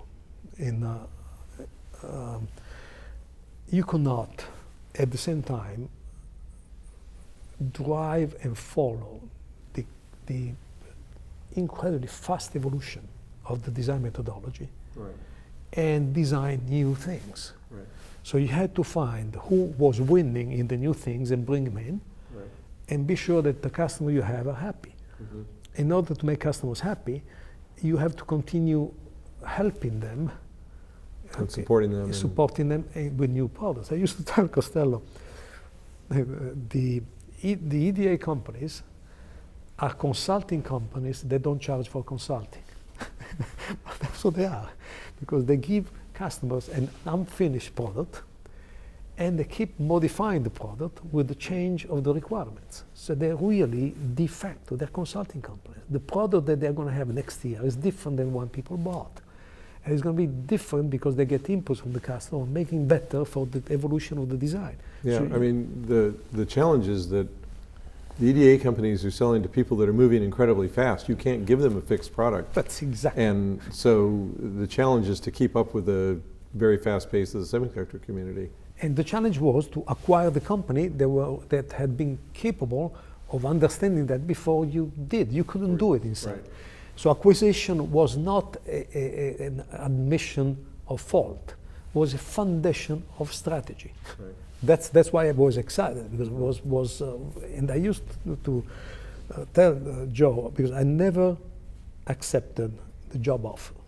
I was always a consultant. And Joe, I'm a consultant because I only want one connection. If you want to shed light on the market, the connection you want is to the top. Only one connection, to you. And I want to be able to look around and not being tied down to what I'm doing, competing with the guy. I don't want to compete with anybody. I want to be able to say, okay, I see things, I think they're moving in this direction. And I remember Joe is a great guy, coming to my office at night, when after incredibly exhausting days, and say, you know, I come here because I want to talk about big things. Okay? And he was such a great guy at the time. He was, he knew I didn't want to join officially, but he gave me a title of vice president, senior vice president, and I had the card. Well, not But still a consultant. As a consultant. And I remember I had an assistant, a secretary, and I was saying, you know, half time, half year, and half year's venture partners. Perfectly okay with me. You're not competing. Let me know if you think there is some conflict. So I'll let you know if I think there is some conflict. You know, all the investments I make, they know I'll do that. Okay, good. And I said, well, you know, I need to do stuff there too. He said, why do you need to do stuff? Well, because I mean, the people there know what I'm doing. I mean, I need support and administrative support. I said, you don't need that. I'll give you another assistant that's going to do your venture partner job for you. So I had 2 assistants. It was great. So I had no fundamental reason to go to US Venture, except when there was partners meeting and other stuff. But he tried to minimize. So he tried to minimize the amount of time you spent away from Cadence. Absolutely, absolutely. It was great. It was incredibly creative from that point of view. And then at night he would come there and say, okay, let's talk about what to do, how to do it. And we I'll tell you, we did stuff in those days that were really, really, really exciting. And I remember when we acquired Comdisco Systems, just as an example, we acquired Comdisco Systems. With Comdisco Systems, the fundamental problem at Cadence was that Cadence had a very, very, very good simulator, and they were leading the best. But the market, in particular large companies, were not pushing for Verilog because it was a proprietary one. We're pushing for VHDL. So we had to do something. We had to do something because really what was happening is that we were losing. We were losing the air battle. The large company would say, we're going to VHDL, and that's where it's going to be. That's one of the reasons. Yeah, for a long time everybody thought that VHDL would eventually take over, and that was it. Yeah.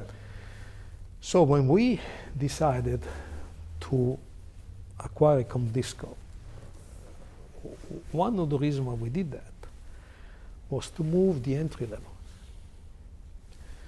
To move the entry level because we were really losing the design compiler battle. We had a simulator, but we were losing design compiler battle. So we had to move the entry level. Design compiler, it's a synopsis synthesis product, right? We were losing it, it was clearly losing it. So, but if we move to the point where we make entry points at the design level, at the design block level, at the IP level, we would not need necessarily our own simulator. We could have people using the other simulator. We have time to optimize our simulator for a different level of entry, which was going to be IP level. And I remember when we defined the term IP, we wanted to define silicon IP, or SIP. I hated it. Because SIP in Italy was the name of the telephone company. It was one of the most behind technologically behind company you can think of. So I hated the idea of using SIP as the term. So we started pushing IP as the term. IP, silicon IP. IP for intellectual property. Intellectual property. Silicon IP, we call it, but was IP. So we tried to move the attention from the entry of the design compilation to the silicon IP. That's why we acquired Comdisco Systems. And I remember when we were talking to Comdisco Systems, we were talking about exactly that, because Comdisco really was a leasing mainframe company, and this thing was kind of a side game.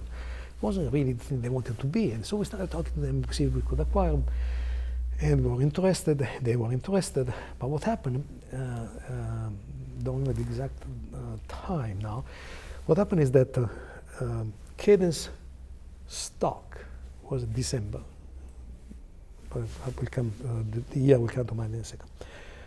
Cadence stock crashed in December, and our negotiation with Comdisco Systems hit the wall. And the stock price went down to nothing. We were absolutely floored that no way we could get Comdisco Systems at this point to work with us. Ray Binger came in. We started working on how to make the company come back up from where they had crashed. It was going to be very, very difficult to get Comdisco System to work with us. But at a certain point, maybe a couple of months, 3 months, Ray Bingham had worked very well on taking all the issues of Cadence accounting, Cadence, just the terrible way that the previous management had established a systems at Cadence, and brought up much nicer systems. So we went back to Comdisco Systems, and we told them we really want to continue our conversations. By now we thought we had pretty much under control the future of Cadence, even though stock definitely did not reflect it. So we went back to Comdisco Systems, and we wanted one more meeting. We talked to them, and they said, wow, that's interesting. We told them how we thought that what they had done in terms of defining the IP, the silicon IP, and all this thing was really interesting, particularly in the communication world. They had very nice high-level definition of things that were good from a system point of view. And we really wanted to acquire Comdisco Systems. And they said, well, great, you and us talked about this already, and we had with an offer from you and the price, and the offer was this much. And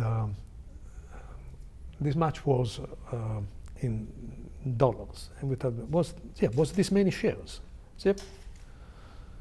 But at some assumed price. Yeah, the price of before the end of December. Right. Now we're about 6 months later, we said, no, okay, well, we really want to continue this. And the good news, we're not going to change the price. Same number of shares. Say again? Same number of shares. Let me understand. Your stock is 6x below. You say same number of shares. That's exactly what we said. And they said, well, what's changed? What changed is that if you agree and you sign a non-disclosure, we'll give you a look at the books. Okay. So we shown the books and where we were and the status. And he said, I think it's a good offer. Don't remember the name of the guy. He said, I think it's a good offer, but so the same number of shares is okay with me, but I have one condition. I said, okay, what's the condition? He said that you tie the shares and you don't deliver to us now, you will deliver to us within 3 years. because I know in 3 years the price will be much higher. So if you give us shares and you lock them for 3 years, we take it. We give them. And that was one of the most incredible deals because he did incredibly well. And we got the IP that we wanted. And we really positioned ourselves in a completely different way. This was right before you guys started, right before. But we wanted to just position ourselves there and talk about IP. I always used to tell the cadence people, the key when you are competing with somebody, the key is to do this. You need a vice, and then you squeeze. That's why I liked what you guys were doing. You're on top. So you want to be there, so you can squeeze them. Right.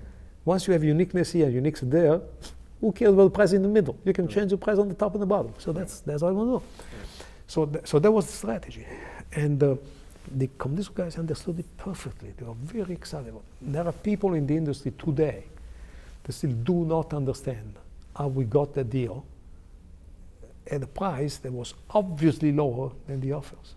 Obviously lower. But there was a very, it's far back enough. In fact, you talk to Vince Ricci, he will tell you exactly that. So we had a very... Well, they were financial people, right? Yep, they understood that perfectly. So that was the only language they really spoke. They probably couldn't even talk to you about the technical part of it. They related to that incredibly well. They look at the numbers, they look at the books, and say, absolutely, that's obvious, you guys are going to be just... Right. So it was the right transaction. And sometimes you have to understand which language the other person speaks. Right. And just adapt yourself. So that was an interesting one. And we did an acquisition of Seed, the VHDL company. Remember Seed? And why did they acquire the VHDL company? Well, fundamentally, what happened there at Cadence was that we knew that we were losing the battle. We were losing the emotional battle. VHDL was a general thing, was a standard, and we had very long, it was ours. Right. So we were losing. There was not two ways about it. And nobody believed you would take VHDL seriously because you always assumed that Verilog was what you really wanted to sell. And that's why we went out and acquired Seed.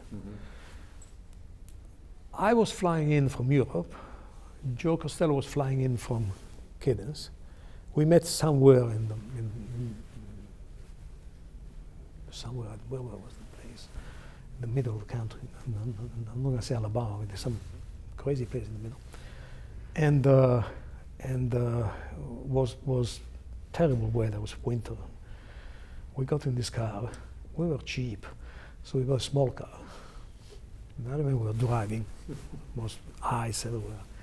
And this big stone came smashing on the window. Did not smash the window, it was incredibly strong. We were saying, do you realize here is a senior VP of Cadence and the CEO of Cadence driving in the middle of a storm and in the middle of nowhere to go talk to a company, there's 3 people.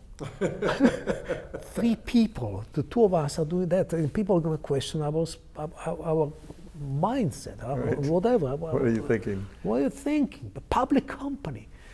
So anyway, we went there and we convinced them that we were serious about the VHDL, which we were. Because we needed to have a serious presence, we need to have credibility. They had credibility, so we brought them in. That's what we did. And then there's so many stories I can say on Cadence. Then now we had a VHDL offer, but we still were identified with Verilog. So what are we going to do? Well, we said, well, we need to start an initiative, because I remembered the initiative of Ethernet in Intel. I said, we need to start an initiative, Intel, yeah, and the ASIC initiative at Cadence. So you need to get some momentum behind you. It's not just you. So we need to start an initiative. So we should talk to people that are in the interesting stuff like this, that are in the VHDL camp, and show them, convince them that we're serious. How do you even convince somebody that you're serious? Well, one way, which is what we did at DAISY, was to show you have a solution for something nobody else has. And then you go out with the ad, how many libraries, how many ASIC libraries your competitor support. That's one way. Another way is to, if you don't have anything, is to identify what is the smallest, the biggest drawback and weakness of your competitors, and make a big deal out of it and make it the center of attention. So change the thing on how good it is to what is missing. How do you do that? Well, we were right before the Design Automation Conference. And that's what I was thinking days ago. Right before the Design Automation Conference. So we said, oh God, I'm going to do. So we said, well, we should do this. We should take the initiative like we did at Intel with Ethernet, or at DAISY with the ASIC library.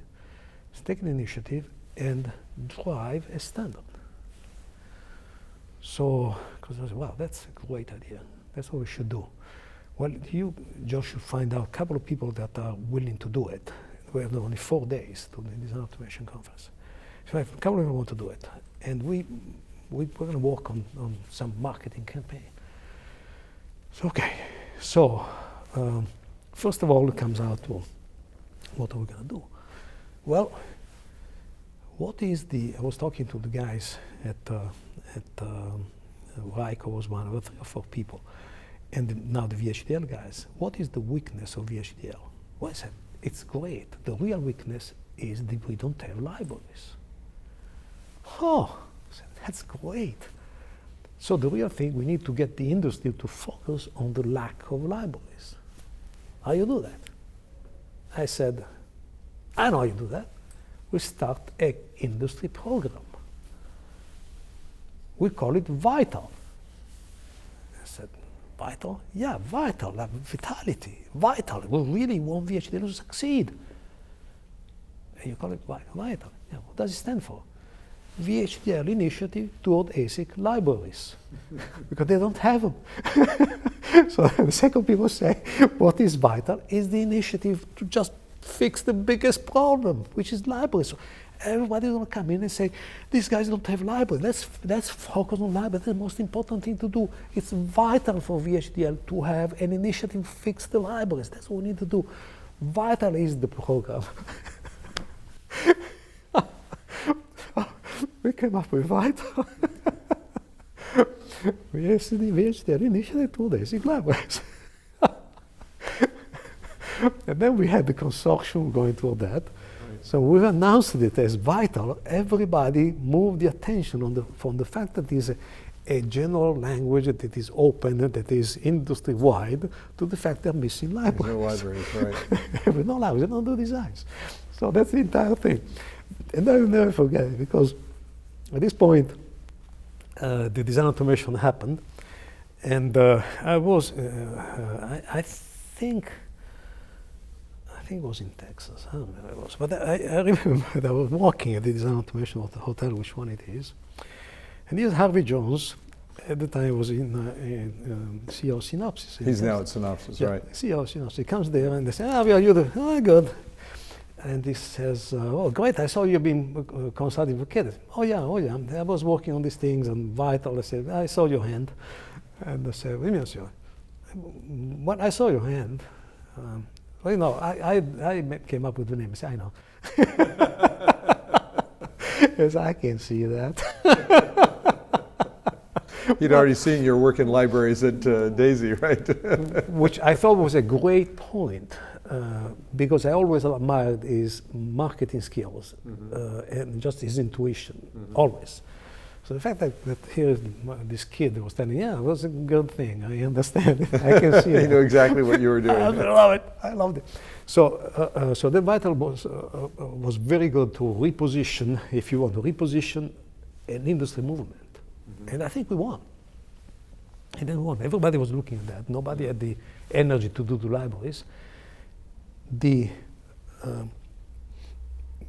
point is that once you did that, you could make a movement into just making everything move toward IP, because you had the entire flow underneath done. So that's really what the entire game was trying to do that. But I always made mistakes when I did these things, because the main mistake I made as a strategist, and I'm very upset about it because I did it not once, I did more than once. When I acquired Comdisco, when Cadence acquired Comdisco Systems, we took it away under the nose of Chifu. He still tells me he does not know how I did it. Still, we are friends. I mean, he and I worked at Intel at the same time. He was at Intel when I joined in 77, 76. And so and he still doesn't understand. And the interesting thing is, when we did that, I didn't realize the best thing to do is to buy not just the main IP company, but both of the top ones. We should have bought COSAP. Oh, yes. And we didn't. Right. He went and bought it, and we did not have the upper end. It was a big mistake. COSAP was a European Yeah. company competing with Comdisco. Correct. Same mistake I did on Verilog. We should have bought the John Sanguinetti company, the Verilog company. We didn't. It was a big mistake. We should have done it, and we didn't. Chronologic. We Right. should have They had a done much faster. It was faster, was compiled, was not interpreted, so the entire thing, and we let them go to ViewLogic. And when they failed, we even didn't go and pick it up. It was just terrible. As a strategist, I failed. I should have done it. You got to take it all off the table. Take it off the table. Yeah. Once you're there, boom, boom. When they're both small, so there's no, there is no anti-trust. There's nothing. Just take the tool, let the other guy with 2%, and not with 30%. Both of them, I repeat my mistakes. So anyway, but that gives you an idea of what was happening, and this VHDL thing and this initiative was, I think, was always like the vital thing. And but in general, the concept of libraries was something that was very important in my mind, and you know that because you're one of the few people in the industry that had the same vision of the importance of libraries. It's a library, and in my mind, just like the libraries on ASIC and DAISY were extremely important, and that's what we came up with an ad. I mean, how many libraries?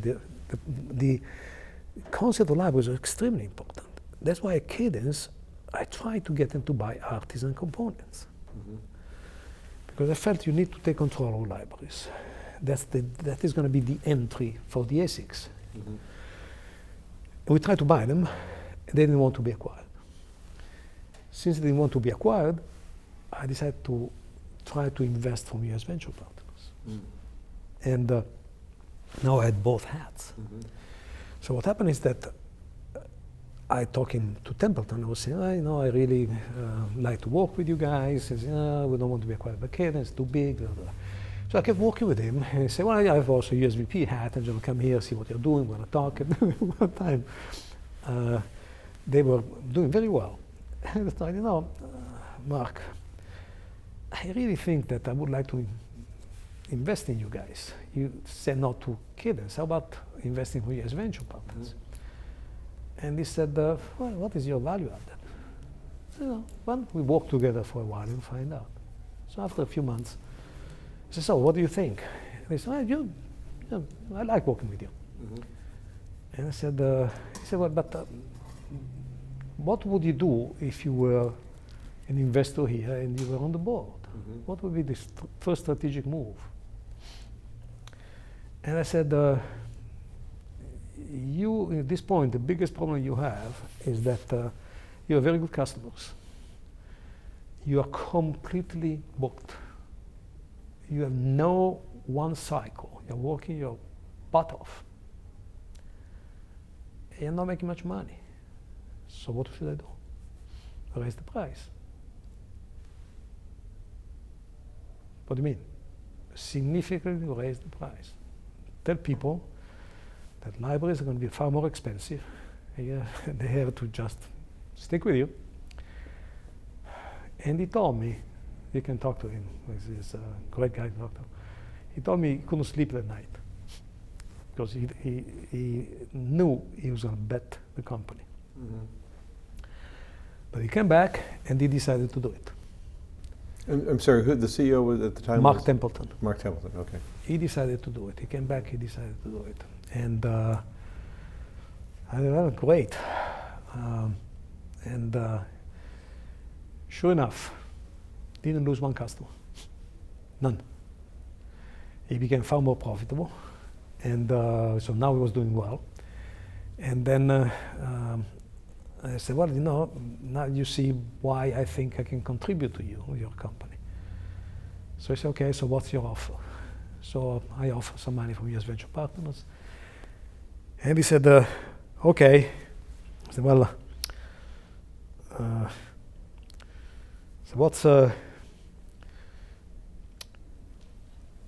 what do you want for it? I gave him a price. Well, I like a better, so negotiate on price for a few minutes. We decided on the price, and they said, what's going to be your contribution? I said, no contribution. We're going to be trying to work strategically with you. Mm-hmm. I said, okay. So he decided it was good, and he would hire me as a board member, which I did, and they accepted the money from US Venture Partners. Now, interestingly enough, he never used a dime from US Venture Partners. He got the money, he put it in the bank. Then we sat down and we defined the strategy. And I told him, the problem we're having is that people like our libraries, but you keep fighting on the price of the libraries.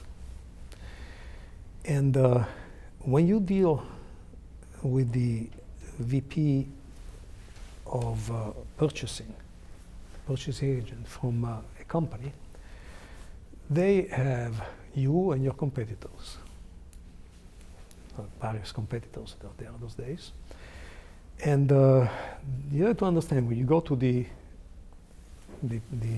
purchasing guy, VP of purchasing in a company, they have only one dimension, it's price. Only one knob, price you charge. Only one direction, down. So you go there, and they're going to put you against Prabhu Goel company, against other companies. They're going to say, those guys have this price. So I said, when you're in that situation, unfortunately, there is no limit to how far down they will push you. Mm-hmm. They will push you down to zero. Yeah, we see that's happening. Okay, so maybe the price should be zero. So the price should be zero. Crazy. No.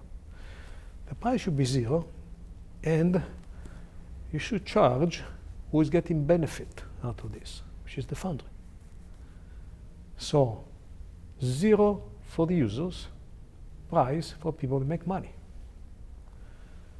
He told me that he went home and it was nuts, absolutely nuts. He thought it was impossible. And he came back and he said, it's crazy, but let's see what TSMC says. So I went to TSMC, he negotiated with TSMC a royalty, unheard of, a payment for building up the libraries. Mm-hmm. And we went out and we gave zero price for libraries. The only condition we had is that when you use them, if you improve them, you get improvements, which was the fundamental move. Mm-hmm. Fundamental, because now nobody could compete. And we got to the point where companies would disappear, literally disappear in front of our very eyes. They could not compete with zero. Nobody could compete with zero. And with the TSMC already using our libraries, there was no way anybody could compete. That was exactly what happened. And the interesting thing is that TSMC came back and said, we don't know enough about the libraries, we don't want to sell them. You guys know about the libraries, you will sell the libraries, and we will give you the royalties. That business model is what made Artisan. And by the way, independently of anything we have ever done, and independent from this, is what made art. They did it completely independent, not taking any credit, but they did it completely, but it was the same business model, identical. They were selling very strong intelligence and computer science. We were selling gates. We were selling NAND gates and getting royalties, which was, how can we do that? Well, we are doing it. So, but that was the artisan model. It was a very important one in my mind because it was novel. We destroy competition. Destroy it. Really, nobody could compete. And we became the absolute standard to the point that artisan components, at a certain point when we were well established, we would deliver one full library every 6 hours. So we were literally, we were a library factory. That's what we were doing. People wanted variations of different kind of things. Every 6 hours. That's what we're doing.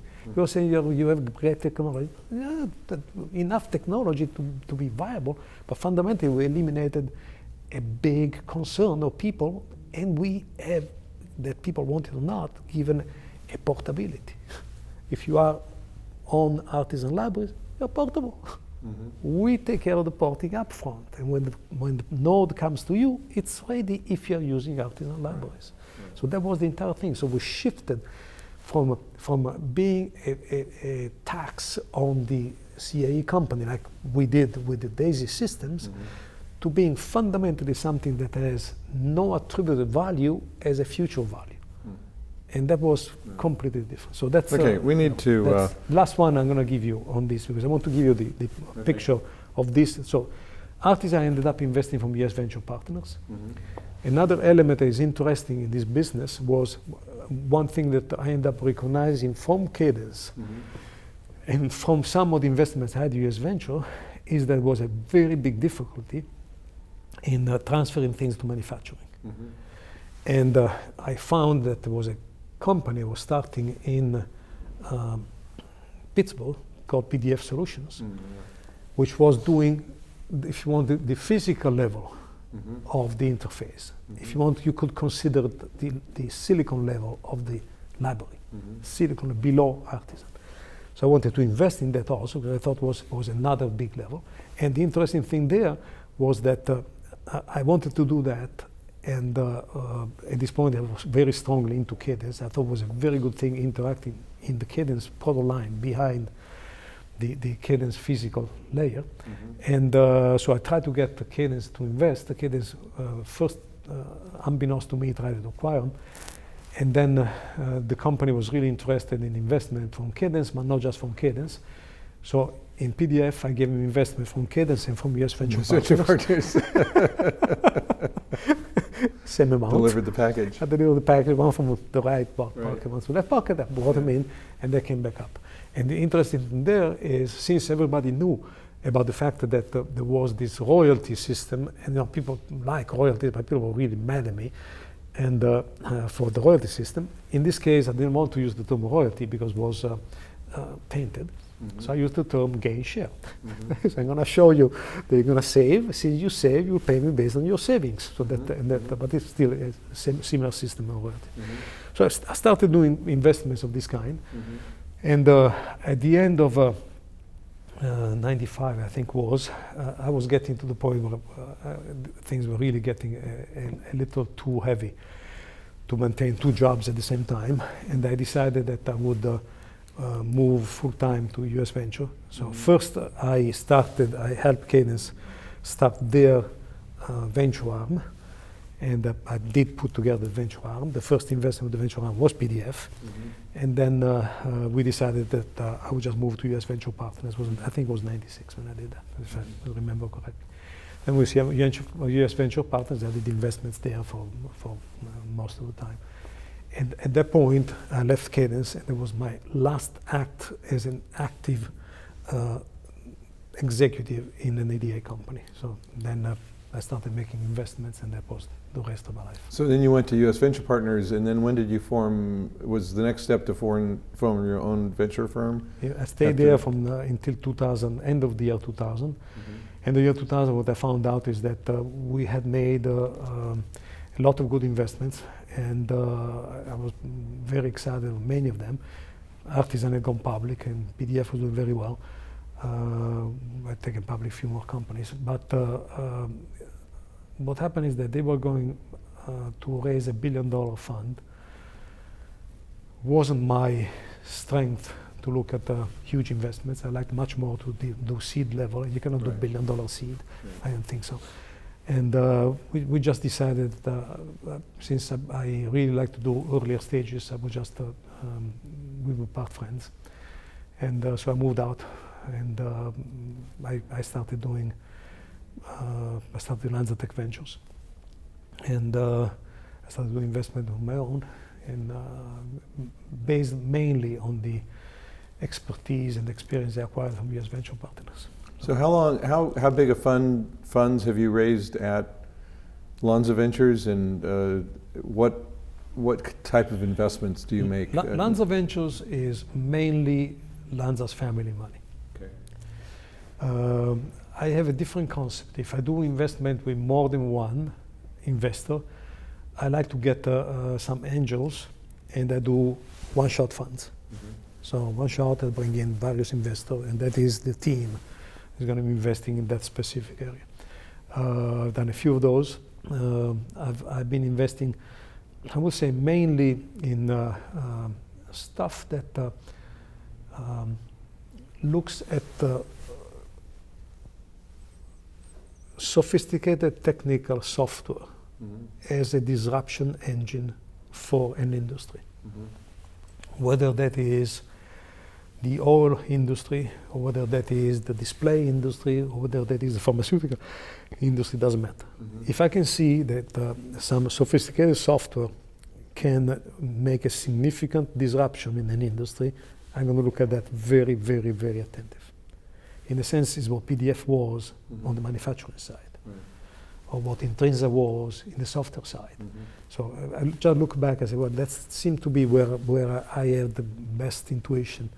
And that's where I can start from scratch, because those are industry information. Don't need $1 billion to get them going. Few million dollars, maximum 10. I always say 1 digit total money, I used to say. And so that's what I've been doing. So at this point, I've been doing anything from looking at some investments in oil and gas. I've done some investments in pharmaceutical and drug discovery. Specifically in the area of what we call machine learning for computational chemistry. And that is an area I'm insisting more and more. And that's what I've been doing for 10 years, in 13 years. Well, congratulations. I'd like to sort of wrap things up now. You have any sort of final comments, or, where do you think is this the direction that you're continuing to follow in terms of your investments, or do you anticipate any changes based on technical changes that you see in the industry? Is there something else? Let me put it this way. I think that paying attention to how technology will disrupt which new segment of the industry is fundamental for success. And you have to isolate some industries and see whether there is elasticity to increase in computer capabilities. Means if I increase 2, I get an improvement of 4. Elasticity to a certain level of exponential. From this point of view, I think there are few industries where the elasticity is obvious. So I stay away from consumers per se. But the elasticity, in particular, in the pharmaceutical industry, in the drug discovery industry, in the health system in general, is huge.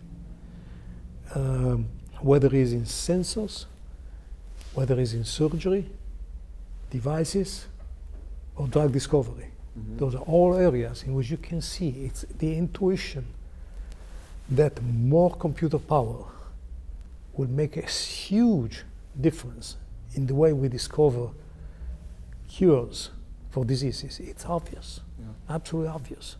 Whenever you see the increase in exponential investments in an industry, increase in investment in the industry going exponentially, and the discovery going down linearly, the system is wrong. It's dead. Should be the other way. The invention should be going this way, and the discovery should be exponential. That's normal. The other way is just you're clapping your hands this way. Just doing the whole thing. So that is an area I like to stay in, and I keep looking at industry, try to understand which other industry can be disrupted by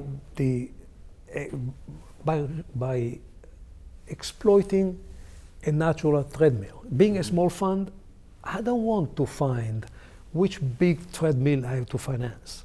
I want to find out which big treadmill is going, and how can I exploit that treadmill going to make little things. That is, I don't want to create a dartboard. Somebody can create a dartboard. I want to throw darts. That's it. That's okay.